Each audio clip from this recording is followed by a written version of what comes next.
Hello guys, जैसे कि मैं आशा करता हूँ आप लोग सब अच्छे होंगे। दरअसल आज का जो मुद्दा है हमारा, वो आज हम बात करेंगे जो फोर व्हीलर लापरवाही से चलाते हैं।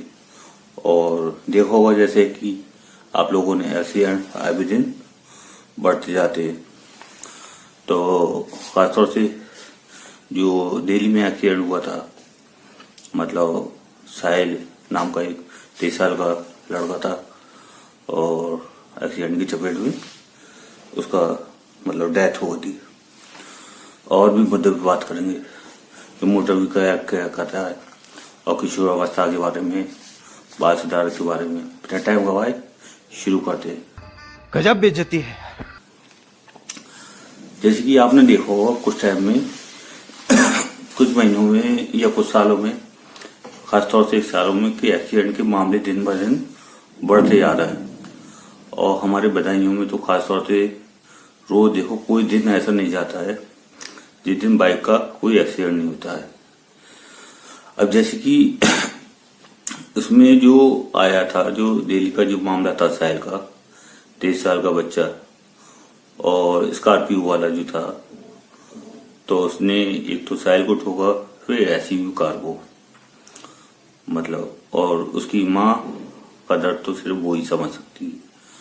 और उसने कहा था कि मैं अपने बच्चे को यहाँ नहीं रखना चाहती थी। इस तरह की कोई कानून नहीं है।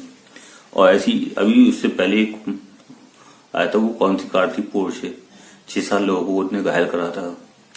उसमें कैसी धुर हुई थी, जिंदा दिखाया जा रहा है कि खुलेआम कैमरों में सब में कि उस शख्स को पुलिस निकाल ली है, लड़के को, और कैमरे भी है, सब कुछ है, लेकिन उसको भी 14 घंटे में बेल मिल जाती है। और हालांकि वो 12th में पास हुआ था, तो पार्टी बनाने कि आ रहा था, ड्रिंक करा हुआ था, और 150-200 की स्पीड, करीब उस कार की कीमत थी शायद 1.5-2 करोड़ रुपए की। और स्कूटर पे 2 लोग जा रहे थे, इसमें एक महिला थी, और दोनों को उड़ा दिया था, दोनों मर गए थे। हालांकि उसको वहीं पकड़ लिया था लोगों ने, थोड़ा बहुत मारा भी था और पुलिस के हवाले कर दिया था। तो उसमें कितना बवाल कटा था पूरे देश में। उसमें ये हुआ था, जज साहब ने उसको जो सजा दी थी, वो एक ऐसे लिखने की सजा दी थी। तो मैं आपको ये बता दूं, जो को ऐसा होता है जुवेनाइल जस्टिस जो होता है, बाल गिरह सजा, जिसको ऑब्जर्वेशन होम बोला जाता है। तो यार जज भी मजबूर होते हैं। बहुत सारे लोगों ने बहुत उस पर आपत्ति उठाई थी। हालांकि उसकी जगह चाहते तो उसको ऑब्जर्वेशन होम में भी बैठ सकते हैं। तो ये कानूनी प्रक्रिया है। जज जो है वो तुम्हारे या मेरे कहने पे नहीं चलेगा। जो कानूनी प्रोसीजर है, प्रोविजन जो दिया हुआ है, जज उसी हिसाब से चलेगा। अब जैसे ये बच्चा 23 साल का जो हुआ है, अब वो नाबालिग था, स्कॉर्पियो वाला, तो उसको क्या है, ऑब्जर्वेशन होम में रखेंगे, जेल में नहीं रख सकते उसको। मतलब किशोर अवस्था में, जहाँ जिस कहते हैं बाल गिरे, मतलब उसको बोलते हैं, बच्चों को सुधारने की होती।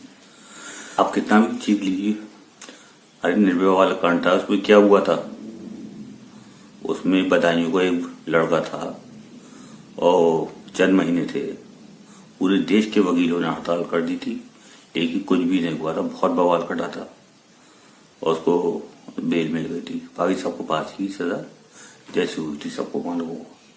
तो मेरा कहने का तात्पर्य ये है कि पहली बात तो उन लोग वो लोग सुन लें कान खोलकर, जो खासतौर से, यार देखो भाई, हर किसी को अपनी औलाद को, अगर आपके पास पैसा है तो बेशक दे, बाइक दे या 4 व्हीलर दे, लेकिन भैया कम से कम 4 पहिया का दे रहा है, कम से कम बालिग भी है आपका लड़का, उसे समझाएं कि कैसे तुम्हें चलाना है, कैसे। ये थोड़ी पार्टी है, जाओ बेटा पार्टी बनाओ, बस इतना करिए। ये नहीं करेंगे कि बेटा के कि बेटी शराब मत पीना, ड्रिंक मत करना, और ड्रिंक करके गाड़ी में चलाना। माँ मतलब लापरवाही इसमें ज्यादातर माँ को ही होती है कि तुमने बच्चा पास क्या हो गया, वो पास की खुशी में जैसे कितना बड़ा तीर मार दिया। जी मैं उसकी बात कर रहा हूँ, मुंबई वाली केस की। कितना बड़ा तीर मार दिया, और तू एक रईसजादा, मतलब यानी कितने रईसजादे जो भी है, तुम किसी को भी उड़ा दो सड़क पे, चाहे वो बाइक वाला है या वाला है, पैदल वाला है। तो मेरा कहने का मतलब ये है, इस पे कार्यपालिका जो सेंट्रल गवर्नमेंट है वो हमारा इस पे एक अलग सा कानून, एक अलग सा लाए, ताकि आसानी से बेल नहीं मिले। या तो ये करे, अगर नाबालिग है तो उसकी जगह है, उसकी सजा उसके माँ बाप को दिया, जैसे हालांकि कर दिया, इस पर इम्प्लीमेंट जारी नहीं हो रहा है, मतलब किसी सूरत पे छोड़ा नहीं जाए। क्योंकि ये अभी जो साहिल नाम का एक्सीडेंट हुआ है यार, देख के मैं मतलब मुझे बहुत ही बुरा लगा। उसकी माँ जिस तरीके से रो रही है, इंसाफ की मांग रही है, लेकिन कानून भी क्या करे। तो ये सरकारें कर सकती हैं, आती जाती रहती है सरकार, कोई सी सरकार हो। तो मेरा कहने का तात्पर्य यही था, जिसे बोलते चाइल्ड वेलफेयर कमेटी भी आती है, उसमें बच्चा जो है अपने माँ बाप तक की मांग कर सकता है। जैसे जिसने एक्सीडेंट करा है, अब माँ बाप भी उसके साथ रहेंगे तो उसका क्या जेल या कुछ, वो तो घर की तरह समझ लो। तो अब कोई बालिग भी एक्सीडेंट कर देता है तब भी उसका कुछ नहीं होता है। एक्सीडेंट का मतलब क्या होता है? एक हादसा, यानी कि कोई जान से नहीं कर रहा है। अच्छा, लापरवाही से चलाने पे बहुत सख्त कानून है हमारे देश में, ऐसी बात नहीं है, लेकिन सवाल एक पैदा ये होता है कि लापरवाही पुलिस कोर्ट में साबित करने के ऊपर, कैमरे में आ गया तो सही है, कहाँ आया है तो पुलिस कैसे साबित करेगी? भाई जो क्लाइंट, जो ड्राइवर है, वो उसका भी तो वकील खड़ा होगा, तो उसमें साबित करना जो है लापरवाही से ही मैं चला रहा हूँ, मैं किसी को उड़ा दूं, और ऐसी सुनसान जगह हो जहाँ कोई रोड ना आए, कुछ नहीं है, तो साबित करना पुलिस को आसान थोड़ा होता है कि लापरवाही से चला रहे हैं या कुछ भी नहीं होगा। लेकिन वो कहना है कि खुदा तो देख रहा है, किसी को भी ऐसे उड़ा देते बेगुनाह, चाहे वो मैं कह रहा हूँ आपका जानने वाला भी हो या कोई भी हो। तो कुछ लोग इसका जो जिस तरीके छोड़ दिया है, तो मैं यही कहना चाहूंगा कि इसके ऊपर एक अलग सा कानून बने और उसमें कोई रियायत की गुंजाइश ना छोड़ी जाए, दिन में दिन केस बढ़ते जा रहा है।